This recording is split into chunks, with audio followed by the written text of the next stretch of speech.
పండుగ పేరు మీద సెలవు తీసుకొని ఇంట్లోనే ఉండి దేవునికి దండం పెట్టి ఇంత ప్రసాదం వండుకొని తింటే సంబరం అనిపిస్తుందా?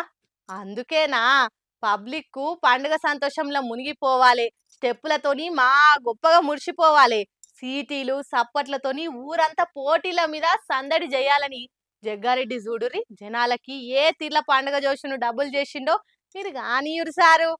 అరెర్రే ఏమన్నా స్టెప్పులా ఏమన్నా జోషా అట్లుంటది మరి జగ్గారెడ్డి సార్తోని. ప్రెస్ మీట్లలో సవాల్ చేసుడు, మీటింగ్లలో మీ సంది ఇప్పుడే కాదు, ఇగో ఇట్లా పండుగ పూట పబ్లిక్ తోని కలిసి సంబరాలు చేసుడే జగ్గారెడ్డి స్టైల్. మరి కృష్ణాష్టమి పేరు మీద సంగారెడ్డిలో ఓల్డ్ బస్ స్టాండ్ కాడున్న రాములవారి గుడి కాడ ఉట్లు కొట్టే ప్రోగ్రామ్ పెట్టిరు. ఇక సార్ గెస్ట్ గా పోయిండి ఆడికి. ఇక అందరి లెక్క బొట్టు పెట్టుకొని దేవునికి దండం పెట్టి జనాలకు నమస్తే పెట్టి రిటర్న్ వస్తే జగ్గారెడ్డి సార్ మార్కేముంటది. అందుకే ఇగో ఇట్లా పిల్లలు ఉట్టి కొడుతుంటే నీళ్లు కొట్టిండు. అటెంగా సార్ చేతులున్న పోడు కట్టె తీసుకొని ఉట్టి కొట్టిండు.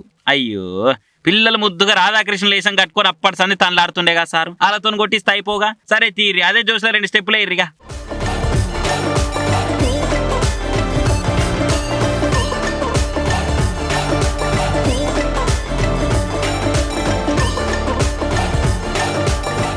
ఊరి మేమేదో మోమాటానికి 2 స్టెప్పులు ఏరియానంటే సార్ పాట పాటకు పర్ఫార్మెన్స్ లో జోసు పెంచుతుండగా. సార్ సంబరం చూసి పిల్లలు వాడలు కూడా వచ్చి డాన్స్ లేసిరిగా. కానీ ఏ మాటకు ఆ మాటే. ఓడిపోయినా కానీ మాజీ ఎమ్మెల్యేగానే ఈ తీరు సంబరాలు చేసి జోసు చూయించిందంటే పార్టీ పవర్లుండగా కూడా ఎమ్మెల్యే గెలిచిన ఉంటే ఇంకెంత సందడి చేసినో అనుకుంటే కామెంట్లు చేయబట్టిరిగా సార్ స్టెప్పులు చూసిన సంగారెడ్డి పబ్లిక్.